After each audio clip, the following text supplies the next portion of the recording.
That song says, see what the Lord has done. What we've been waiting for, suddenly we just looked, it has come to pass. See what the Lord has done. You know, Genesis chapter 21 says, and the Lord visited Sarah as he had said, and the Lord did for Sarah as he had spoken. The Lord visited Sarah as he had said, and the Lord did for Sarah as he had spoken. Now, that's a woman of 90 years old, about 90. The Lord visited her, and the Lord did for her as the Lord had promised her, and said, for Sarah conceived and bore Abraham a son in his old age at the set time of which God had spoken to him. So there was a set time. There was a particular time that the Lord decided that, okay, you woman, you are 90, that I'm still going to prove myself in you, you know. And of course, he gave birth to this son. And they gave his name, they named him Isaac. And the Bible said of Sarah in that same Genesis 21, verse 6, and Sarah said, God had made me laugh, and all who hear will laugh with me. Of course, God is here going to make you laugh.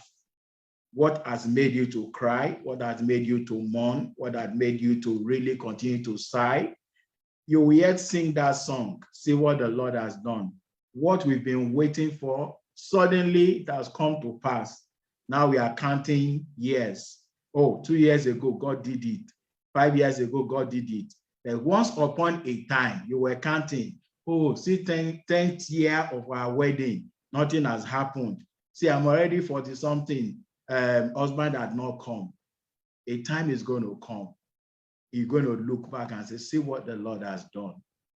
What we were waiting for had come to pass.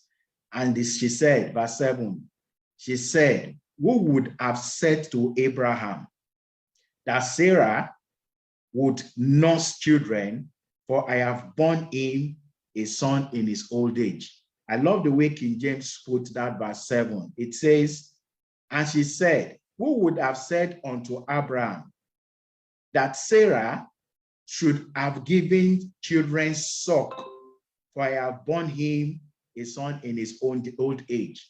She gave suck. She didn't just give birth, and then we're using Cerelac or SMA or all those children food. She gave suck. At age 90, Sarah lactated, and she was breastfeeding her own child at old age. So see what the Lord has done. What we have been waiting for suddenly have just come to pass. That's going to be the story of somebody here tonight. That's going to be your testimony. What you think would never happen, very soon you are going to look back and you will say, oh, it had come to pass. I spoke to a young lady 2 days ago. I met her some 2 years ago, and then our marriage was 19 years. And she was saying, no children for 19 years, nothing is working, or maybe I should even leave this marriage or whatever. I said, just hold on. And I gave her a copy of my book. And I think it was December, she just sent me a message. She said, I just delivered a set of triplets. And I looked, she gave birth to triplets 21st year of our wedding. So what she was waiting for 21 years, now it has overcome to pass because maybe she was looking for one, now she has 3. God is going to give you testimony also. God is going to put smile in somebody's face. What you've been waiting for, it's not going to be an hopeless wait. It's going to come to pass. And we will all sing with you that what you waited for, the Lord has done it, and it has come to pass.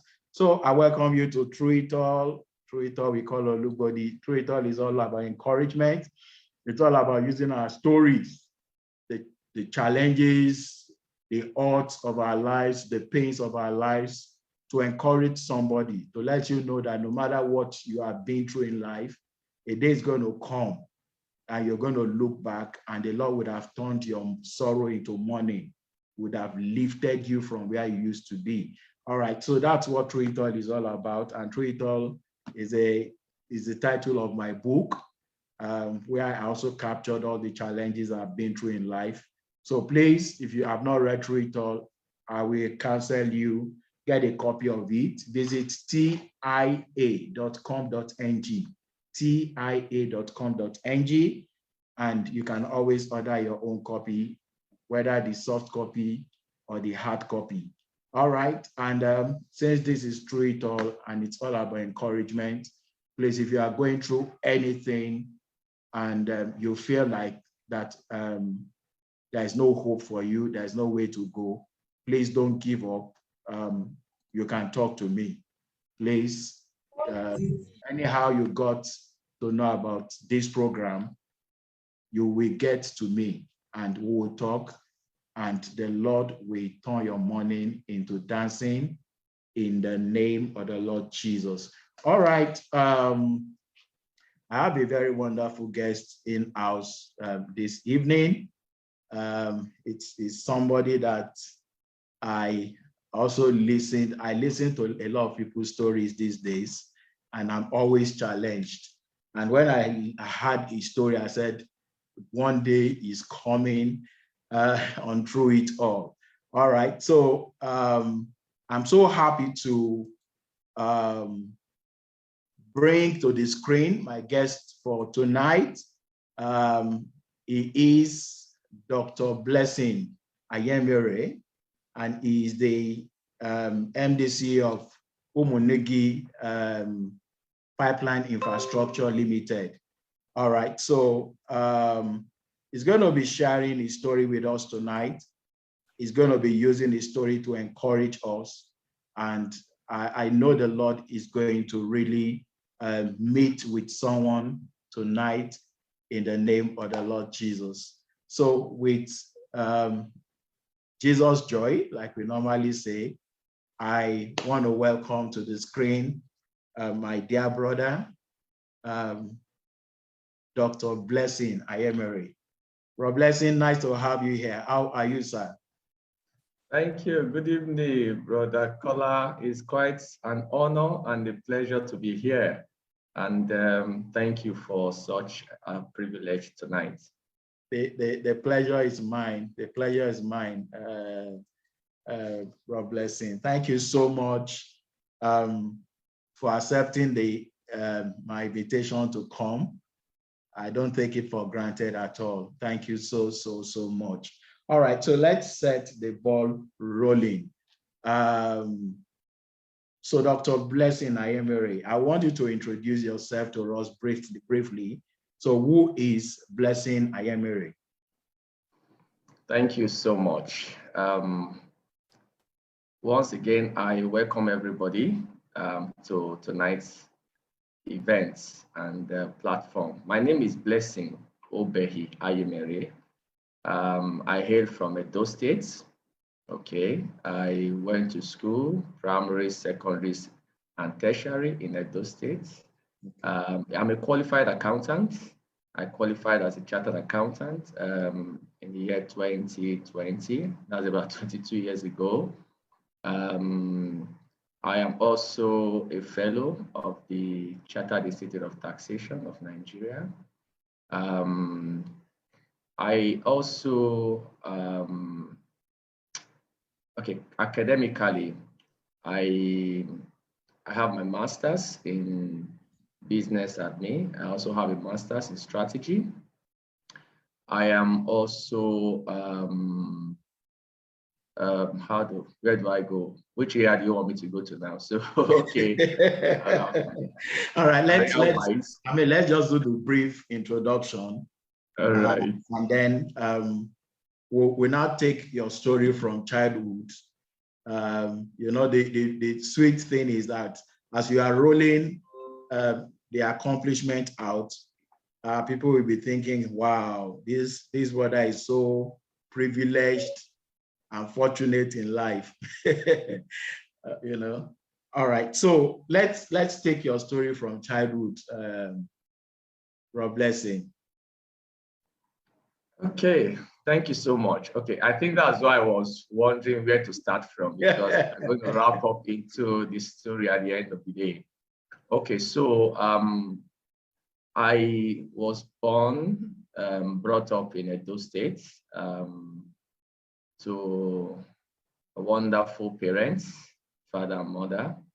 I'm the second of 4 children of my dad and the first son. Okay, so I have an elder sister who was 3 years ahead of me in school. So while she was in class 3, I was in primary 6. Okay, so I'm sure there will be some specific questions. So I am one that at primary school, I didn't have the privilege of continuing to secondary school. So after my primary school, I ended up spending 3 years at home without proceeding to secondary school.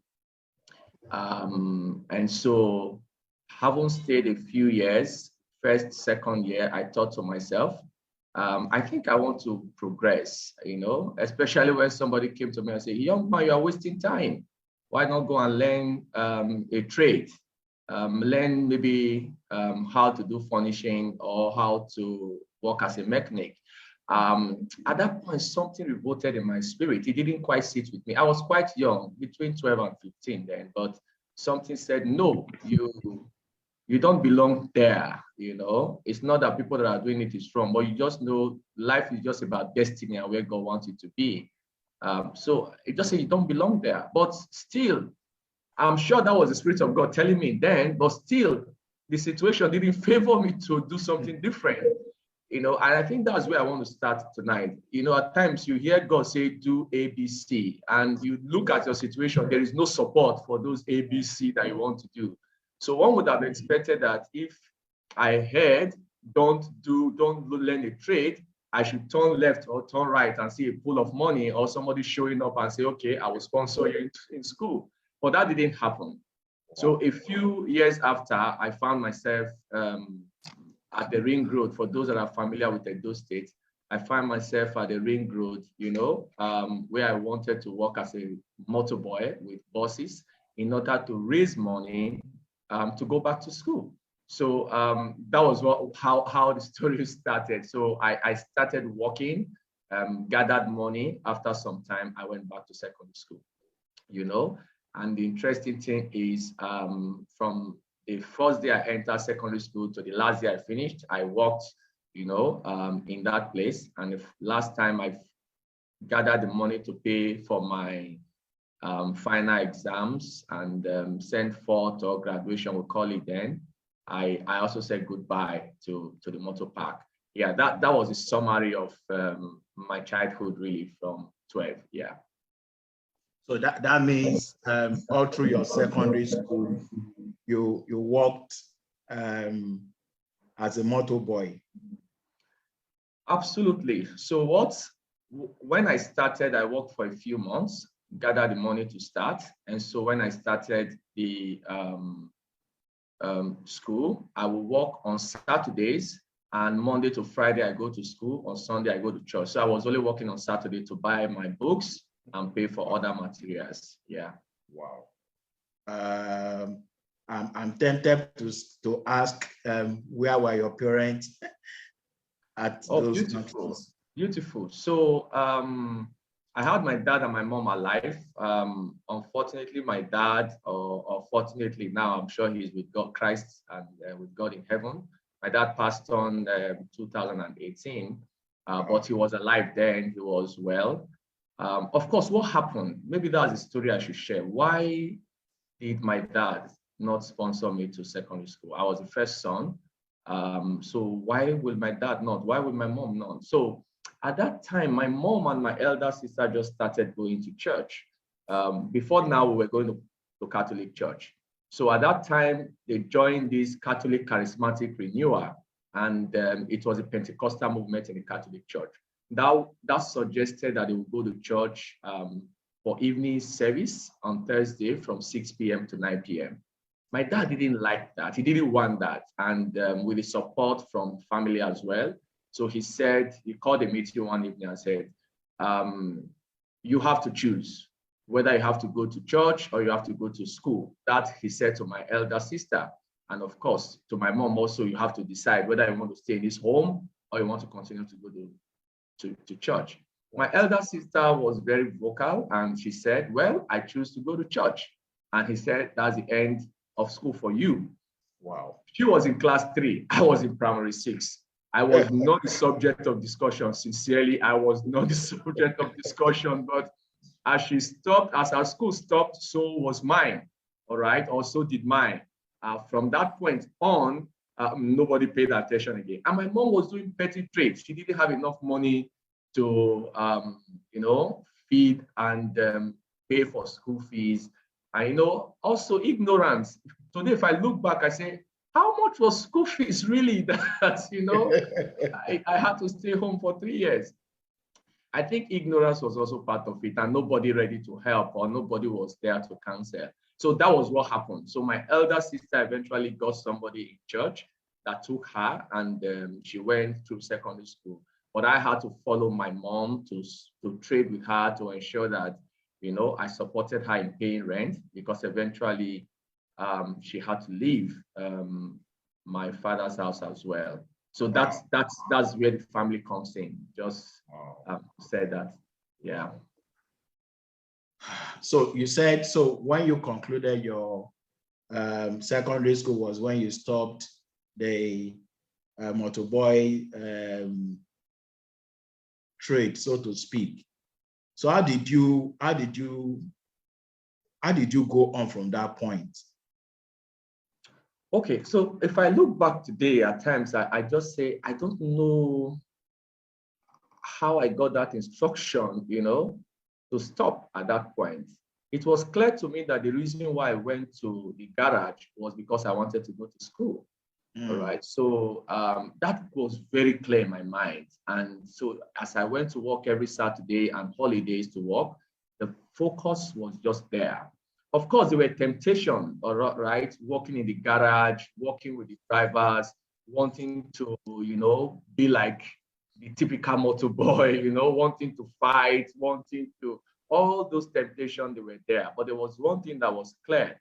I knew why I was there. And I remember people always call me pastor then, because I won't buy cigarettes for you. I won't buy alcohol for you. So I have drivers, chasing me all around, firing me from work today. And of course, many others also became my friend because anytime I work with them, they get more money, than when other people work with them. So at a point, you have about 2-3 drivers come to my house in the morning to start dragging for my service. This one will say, you are working with me today. The other will say, you are working with me today. So it got to that point, was that interesting. So the day I worked and collected the money for the last expense in school, I don't know what happened. As I came down from the bus that night, something just told me, look back. I looked back to the garage. This was in the night, and I waved goodbye. Wow. All right. I waved goodbye, never to go back again. It will interest you to know that I met a lot of people that came to the garage to work also because they wanted to go to school. I was not the only one. I met a few people there as well. But I left many people there. All right. So many never went back. Many didn't continue their school. Many didn't leave the garage because it was very exciting.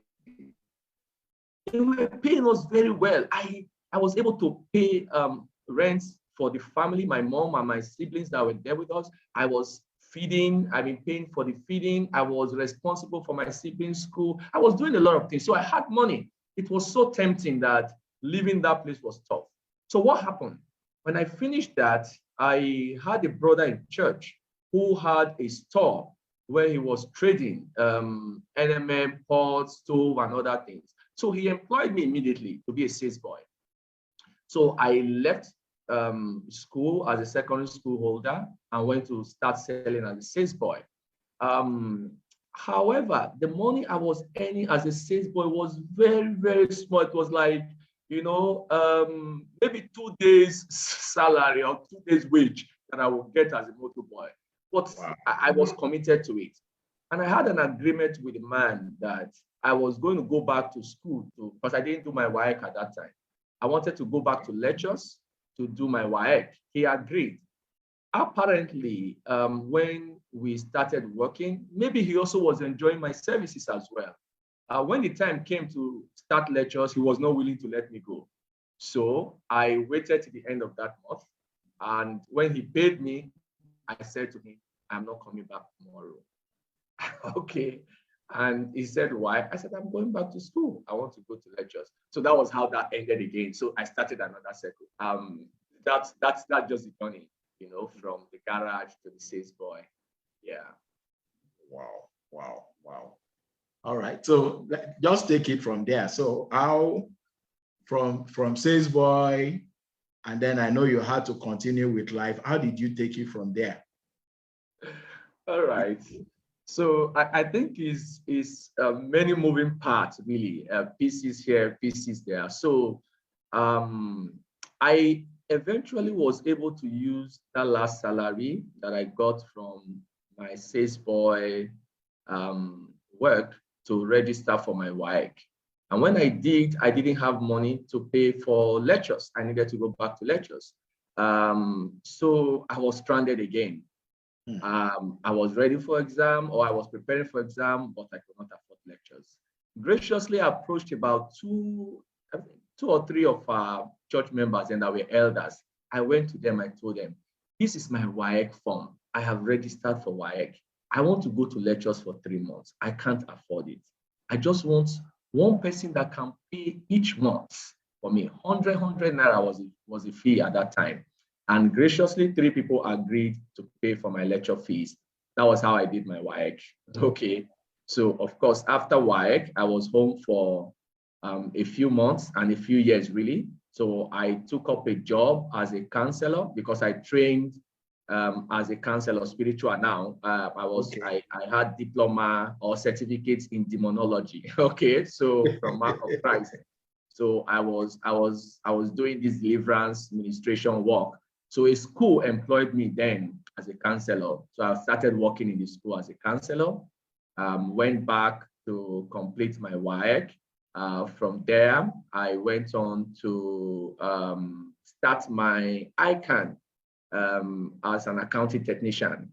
Okay, so I registered as an accounting technician, started my ATS exams. From there, I completed my ATS within a record time. I think in 1 year I did. So I went to the University of Benin, studied banking and finance. So while I was in school, I was working. I was doing my professional because I had to pay. Okay, so I was in school. I was working with a firm at that time, and I was still responsible for the housekeep, of course. My mom, I was still responsible for the rent, the upkeep, my school fees, my siblings. So I was doing all that. I was like a shadow of myself at that time. So when I was doing my ICANN exams, for example, I didn't have money to buy materials. So I borrowed all the textbooks I read. I didn't have one single textbook when I was writing my professional exams. Wow. I borrowed all of them. I borrowed them. And when I would go to the library to read, and I see people reading course A, I will borrow their textbook on course B. And because I was not the owner, I was very diligent in reading those books so that I can return it before the owner asks for them. Okay, so that was how I went through. And my salary was not also enough. So what I would do then was I joined this rotational credit scheme in the office. So I will put all my salary into that scheme so that I can have about 2 slots of that. And when that comes, I register for exam. So I'll trek a long distance to school, a long distance to the library. From work, I'll have to trek a long distance home. It was really tough. Sincerely, it was really tough. But I would gladly say here that God helped me. when I wrote my professional exam, from the professional level till I qualified, I wrote them only 4 times, 4 exams in 4 diets in 2 years. I don't know how that happened. I didn't write one exam twice. I just wrote level 1, I mean, my foundation, level 1. Okay, I think then it was foundation, intermediate, level 1, level 2, then I qualified. 2 years, I was done. I think that was a miracle. That was God rescuing me, because I'm sure I would have passed out because sincerely, there was nobody to help me at that time. The resources was not enough. I just did the little I could, and God helped me. So that was how I did my university, my ICANN, and then of course, I started working with a firm of chartered accountants in Benin in 1997. Yeah. So you actually became the breadwinner at a very, very early age, fending for the family. From 12, 13, I was doing that. So wow. Yeah, I started that job at 12, 12, 13, 14. I have been in that line of work, and it's exciting now if I look back, it wasn't exciting then. So adulthood came for you so very early in life. Sure. And let me also say this, it was so tough then that I only will have maybe a pair of trousers, and I will use that pair of trousers so much. The day somebody would dash me another one, that night when I wash the old one, it will just tear off, and I'll start with a new one again. Okay, so it was that exciting, I used one trouser for so long a time, and I think looking back today, one just see the help of God, It's been the faithfulness of God all through. Absolutely. Wow. And then, of course, I mean, the doggedness that you had, you just knew that I just have to get to the best academically in life. You could actually have resigned and given up to hope, like some of those guys you met at the garage. But you never actually, you were still determined and you kept on looking up to something better for your life. Yeah. Okay. Wow. So for me, I didn't have another option. I think following Christ was my safest and cheapest option. All right. So I tell people, I don't know, those that have option, maybe they exercise it. I didn't have any other option. I couldn't have been an idol worshiper. I couldn't have been any other thing. It was just safe. It was comforting to follow Christ. He was my strength. It was my hope. I didn't have, I didn't enjoy my teenage as others will, it was taken away from me at that point in time. And that actually, came sometime in my 20s. I thought I was missing something, I thought it just occurred to me that, guy, you have never really enjoyed your teenage or your youthful life. Go out, leave your mom and just go and enjoy this life. So I wanted to have an opportunity to rent a very small apartment, rugged wall to wall, put a bedside fridge, have a TV, just have my thing. Okay. I really wanted to experience that because I've never had to stay alone. I remember that year, as I planned that, as I perfected my plan, I went to church then. I was in Church of God Mission at that time with Archbishop Bensi Dahosa, blessed memory. Then Bishop Oyedepo was a guest. He came to the School of Wisdom or School of Ministry. I can't remember one of the two. Those two programs were running there. I think it was on a Thursday evening. And I attended. And there was a word he said that I knew God was speaking to me. He said, if you run away from responsibility, you die a liability. Wow. And of course, I was trying to run away. I thought I had done so much. I wanted to just run away. And when I heard that word, there was this impression in my heart, very strong, that Blessing, this is you. Don't run away. Don't leave your mom. Don't leave that house and want to go and rent. Yes, you say you support your mom, but you might not be able to do that. So I went back home and I embraced the whole of that responsibility. And today, if I look back, I am happy. I am so excited that God spoke to me that day. I am so excited that from that point on till now, I embrace responsibility with all my heart. I don't just do my job. I do it with extra. I go the extra mile. I do more than what I'm paid to do, because I have come to learn that as a believer, mediocre behavior is not part of God's agenda. Yes. All right. The fact that we are Christians doesn't mean we should settle for less. I learned to fight. I learned all that I know to do today, how to be responsible, how to be dedicated, how to be committed, how to be content at every given time.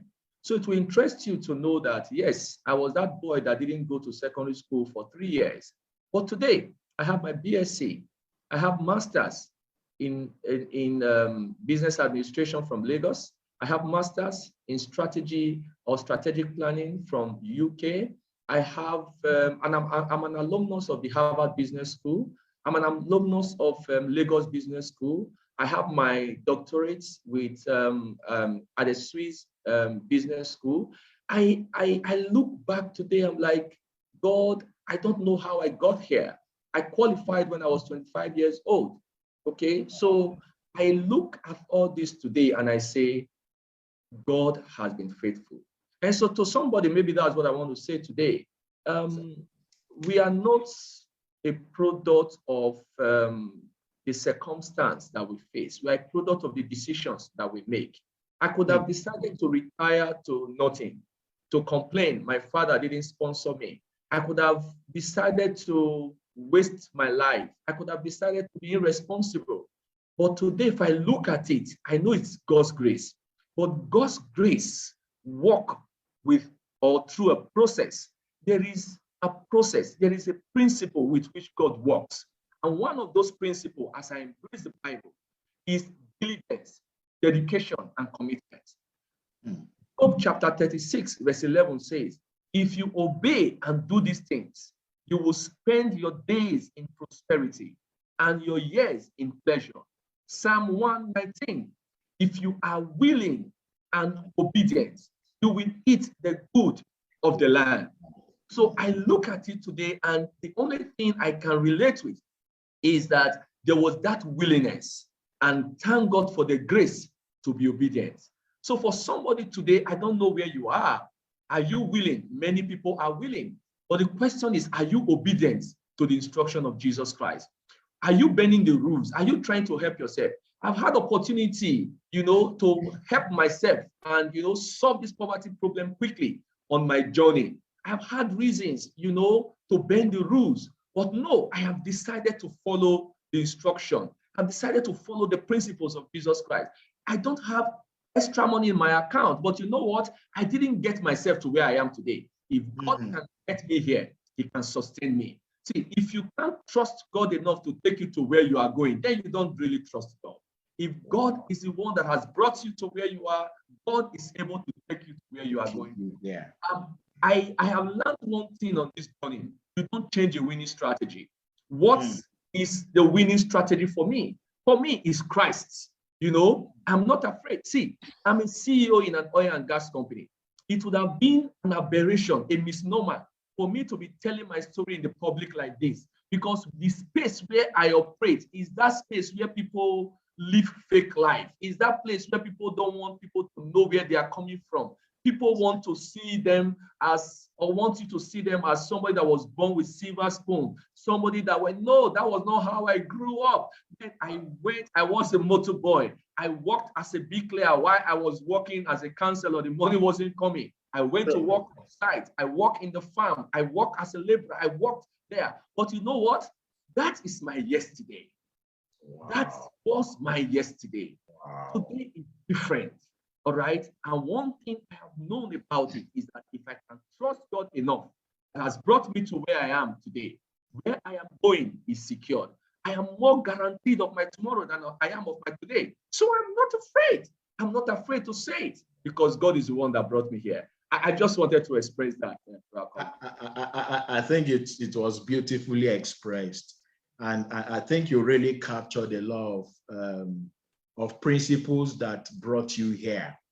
And I just hope that some young guys watching this now, or you'll be watching it later, you know, what you just said, and your life is an example of the fact that, like you said, is that a product of your decision, the decisions you make, not your circumstance. You understand? And some had sat at their circumstance, and their excuse is that if not for, you know, you also could have actually have done that and said, oh, if not for my father that told us to leave the house, I would not have been a house boy. I should, in fact, by now, maybe you would have graduated to be a senior driver or even the national chairman of road transport. You understand? Let me tell you something, bro, Kola. Yeah. You know, when I got married, about 17 years ago in 2015, in 2005, 2005. So I was already in Lagos. My wife to be at that time, my wife now, was in Benin. So we got married in Benin and we needed to move our things from Benin to Lagos. So we went to one of the organized transport provider, and they gave us a driver and a bus, you know, to bring our things. And you know, the driver that was assigned to us was one of the guys that I worked with in my days as a motorboy. Wow. So the driver looked at me and said, I know you somewhere. I know you somewhere. I said to him, where do you know me? He said, did you attend so school? Did you attend the same primary school? I said, no, because you are older than me. There's no way we could have attended the same primary school. He said, is it the same secondary school? I said, no. I just got married then, of course. Pardon me. I didn't want to start telling the story of where he knew me as a motor boy. That driver brought our things all the way from Benin to Lagos. And when he got to my house in Lagos, he was like, wow, I know you somewhere. He saw my car, he saw my house, he saw the people that were with me, and he could not just, you know, explain where he knew me. Just to portray the fact that we were working together at that time, and a few years after that, I think that was about 13 years after I left the garage, he was still there. He was no longer in Ring Road, but he was now still a driver working with another transport service. So it was a grace of God that rescued me. God's love, God's favor rescued me. And I look back today and say, how did that grace work? Because many believers talk about grace, grace, grace. Grace is not abstract. God expresses grace in our daily life.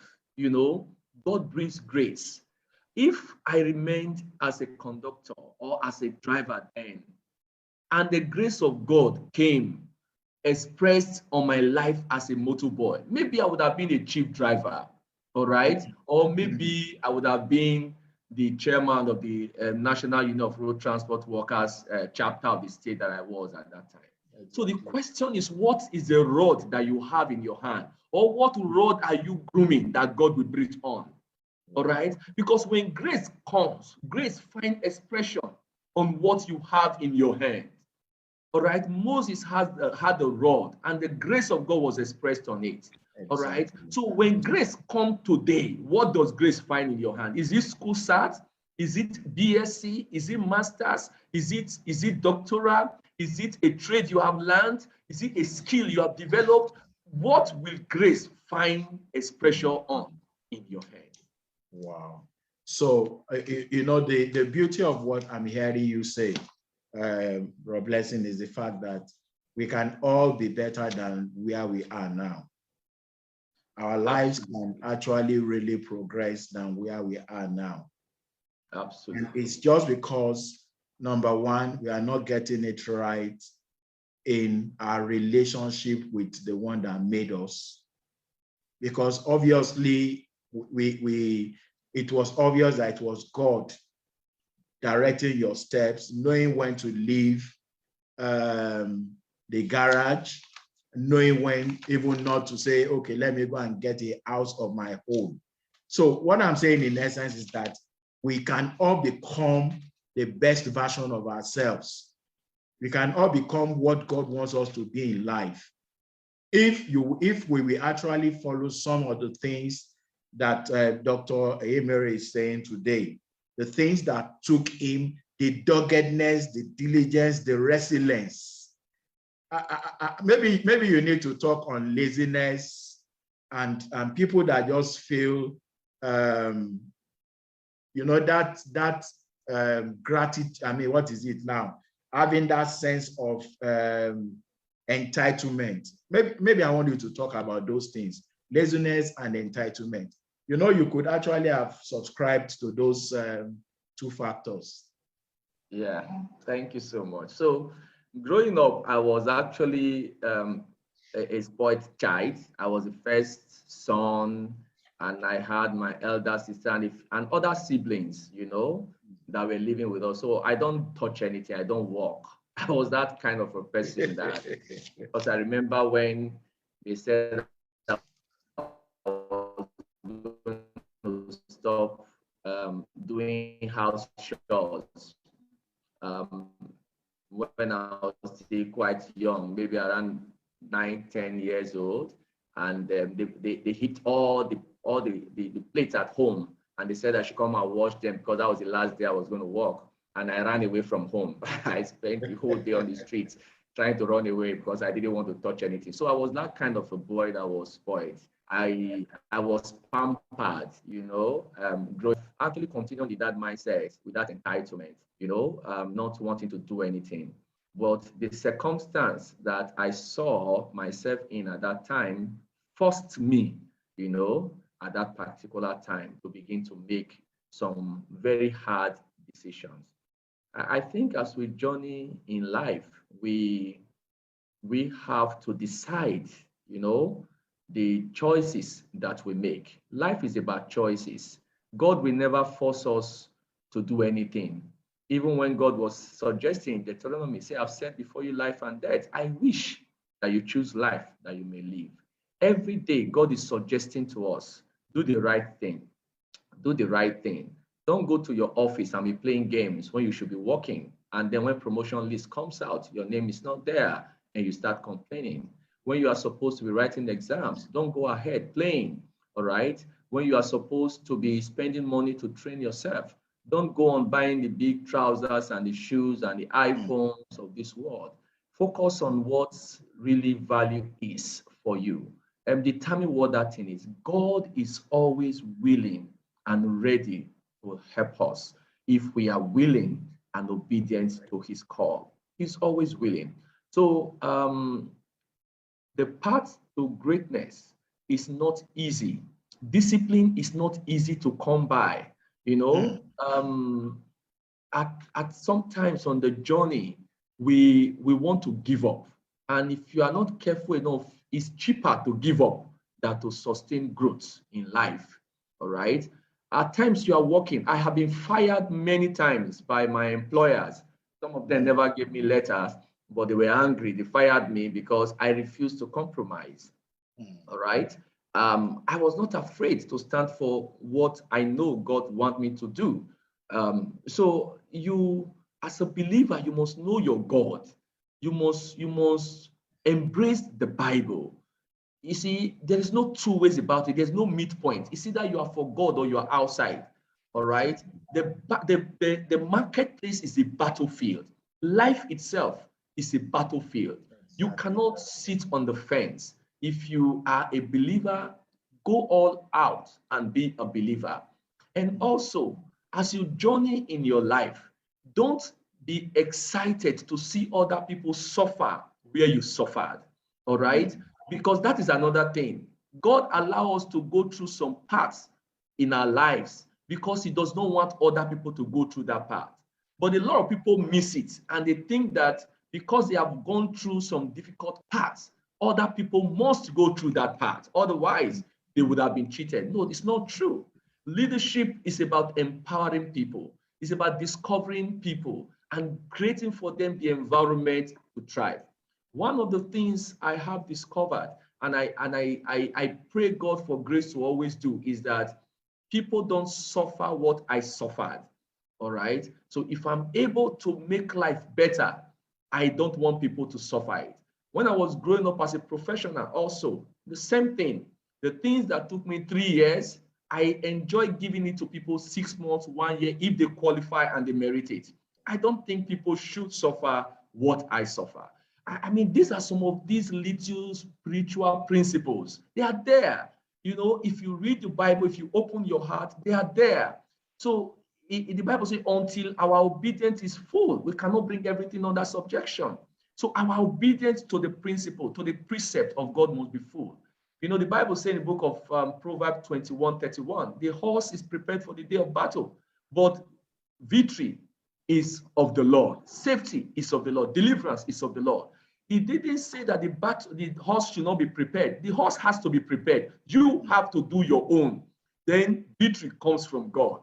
Some people don't want to do their own, you know, and they expect victory. No, it's not like that, because it's possible that that horse is the thing that God wants to use to grant you victory. Exactly. What about if it is and that horse is not ready? Wow. Wow. Wow. All right. I'm going to give just two persons opportunity to ask Dr. Ayemhere a question. But while those two people are making up their mind, Bro Blessing, if you have the opportunity, and a lot of people actually always watch this video after now, I want you to talk from your heart, maybe to some of those young boys presently at the motor parks, due to not any circumstance of their own, nothing, just the parents could not afford to send them to school or something, just like, I mean, it happened to you. If you have the opportunity to talk from your heart to such young boys or youth, some of them have become youth, I want you to talk to them, please, from your heart. Thank you so much, Brakola. The truth is that life in Nigeria has never been that too easy. Okay, so I'm making reference to me being a motor boy or work as a motor boy back in 1992. That's about 30 years ago, if I'm not mistaken. So things have always been tough. If you look at the statistics today in Nigeria, you will see the fact that we have about, is it 4 youth unemployment? Is about 4 million, was about 4 million in 2015. And today, the latest report we have on that as at 2020 is about 13 million, which means people have not. I checked the reports last week, released by Pent. Only about 9.5 million people are registered under PENCOM for pension, which means the active people today that are fully gaining, that are gainfully employed are about that number, that range, which means there's still suffering. It has never been better than it is. It's just that we have more population today. I think for every young person out there, you should focus on the goal. Where purpose is not known, abuse is inevitable. What is the purpose? You know, if I look back today, I say one of the things that rescued me from the garage, from the construction site, was the fact that I was clear on why I went to the garage. I wanted to go to school. Why are you suffering? Why are you going through the pain that you are going through right now? If you know that, you will not, you know, abort the process. It is nothing, there's nothing wrong in going through pain if the gain ahead of you is clear to you. All right. If I went through, you know, the garage because I wanted to go to secondary school, I went to work in the site because I wanted to write exams, I did a lot of things because I wanted to. Let your driver not just be because of what you want to eat, because you want to compete with other people, because you want to show up. No. Today, there is none of those things that I want that I may not be able to afford by the grace of God. Don't be in a hurry to impress anybody. This life is not competition. The truth is, especially for those in Lagos area, nobody is competing with you. Everybody has what they are pursuing. Focus on the goal. If you want to get a first degree, go through that process. Don't go on buying big phones, living in big houses. Spend all your time and resources in going to school. Don't also have this entitlement mentality or complain. If you want to complain in this life, you will see many people to blame. There are so many people to blame. If the government is there, federal, state, your father, your mother, your employer, your church pastor, your everybody, there are many people to blame if you want to blame people. But please, God is always willing. I was listening to somebody of recent that was talking about don't limit God. All right, don't limit God. God is willing to help us if only we allow him to help us. Let us not limit God in our mind. Let us not limit God in our action. If you want to be a medical doctor, you can still be a medical doctor, irrespective of how many years you have been away from school. If you want to, I mean, I wanted to be a medical doctor when I was in secondary school, but I could not. I went through the social science part, but today I'm still an academic doctor. All right. I have gone through that process. Was it easy? No. I answer doctor today. I'm not a medical doctor, but I'm a business doctor. I'm solving problem also. I am curing business challenges, as it were. So you can attain any goal in life. Just focus and allow God have a full expression through you. Hallelujah. You know, like when you mentioned if you want to be a medical doctor, there's one of my uncles. Of course, he is retired in the military now. He was talking about a tailor that they used to take, that used to do their clothes when he was in the university. And you know, he said most times this tailor we always say, if only I had somebody to help me. I wanted to be a medical doctor. You know, and he said he was always repeating it. And they told him, they said, I've forgotten the name he called him. He said, you know, you can still be a medical doctor. And they just encouraged him. This big uncle that was already a big tailor, you know, he brushed up his academics, did JAMB, and he actually was admitted into the university to study medicine. And today he's a medical doctor, even though he got there at a very advanced age. So it only shows, just like you have said, Brother Blessing, is that nothing is impossible in life. If you set your heart to it, if you believe you can get it, of course, you will always achieve it. But for some of us, what never made you to do anything is the same excuse you started giving some 5-10 years ago, and 10 years after, you are still giving the same excuse. And somebody else that was exposed to that same situation you were exposed to had gone beyond you, and you're still there, if not for. Wow. Thank you so much, Lord Blessing. Is anybody asking any question? I can't see anybody's hand up. Is anybody asking any question?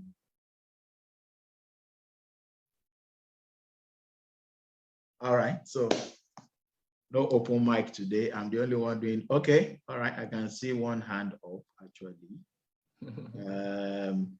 Please just unmute and ask your question. I hope it's a question you have.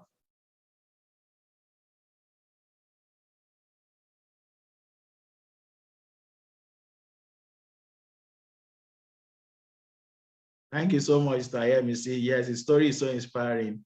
Mr. Ayemhere is coming up first Thursday in March. Our story too is so inspiring. I picked that book yesterday. I just thought I will start and drop it. I could not drop it until I finished reading it. And I've told that every member of my staff is going to read your book, Seasons of Life. Okay, I've given it to one of them. Wow. All right, somebody actually raised up the hand, but I can't see you again. If you're the one, please. Hello? Hello, Hello, Kwelua. Hello. All right. Yes, sir. Good evening, sir. God bless you, my brother. Thank you so much, Okwe. Yeah. Yes, sir. I just want to ask, sir, your daddy later, did he accept Jesus Christ as his Lord and Savior before he died? Yes, he did. We became very good friends. I mean, he was my best friend. We settled, okay.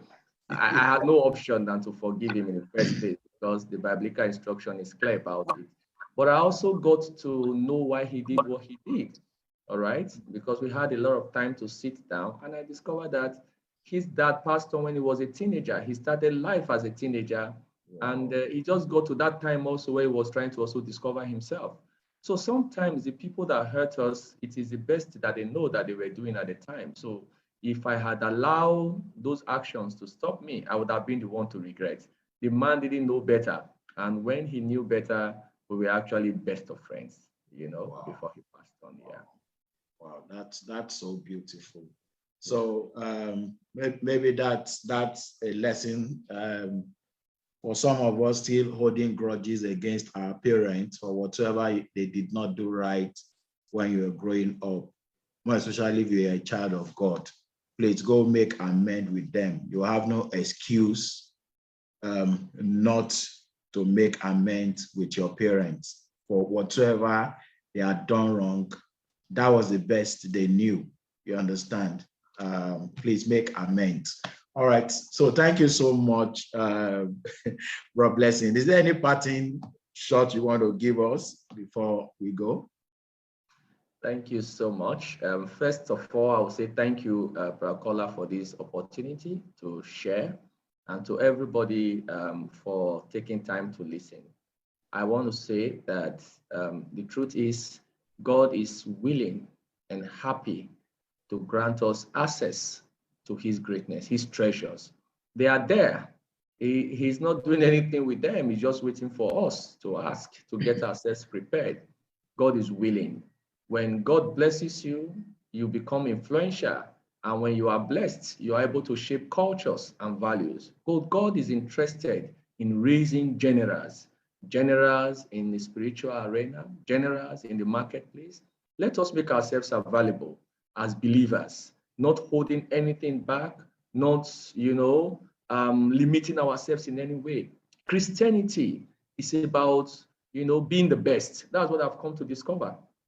Christianity is not limiting in any way at all. Let us not offer mediocre services, half-baked services, because we are Christians. No, Christians should be ahead, doing the best in terms of character, in terms of competence, in terms of capacity. Please, as a believer, the Bible says, except your righteousness exceed that of the Pharisees and Sadducees, you cannot actually be able to express this kingdom the way it is. So God is waiting for you. So it is, for me, I see it as an aberration for you as a believer to be a second class anywhere you are. So shoot for the stars. Don't limit yourself at all. God is willing, God is happy to make you the best. I want to trust God that as we journey together on earth here, that God will continue to unfold to us his grace, his purpose, and he will continue to empower us as we allow him. Thank you so much for this opportunity this evening. Thank you. Thank you so much, Bro Blessing. You've really been a blessing to us this evening. And sincerely speaking, your story is so encouraging and is so inspiring. Thank you so much. And sincerely speaking, God is just starting with you. Eyes have not seen, ears have not heard, it has not entered the heart of any man. The things that God will yet do with your life and in your life. And it will come to pass in the name of the Lord Jesus. Thank you so very much. God bless you. Thank you very much. And thank you everyone also for joining us tonight. True, it all happens every Thursday. It's all about encouraging people. It's all about giving people hope. It's all about letting people know it does not end. It won't end like this for you if you don't give up. All right. So next Thursday, by God's grace, we shall be meeting here again for another edition of True It All. Next Thursday, by God's grace, my guest is an executive director in a very big insurance company in Nigeria. And he was actually kidnapped, but it's not that he was kidnapped that is the story, but the things that God did while he was in the den of the kidnappers, that is the story. That's the thing that brings out the awesomeness of God. So next Thursday, by God's grace, Mr.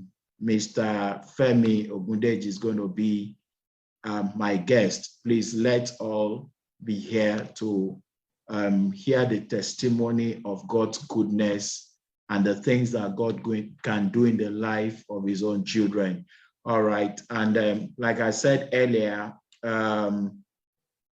please don't suffer in silence. If there's anything you are going through, please cry out.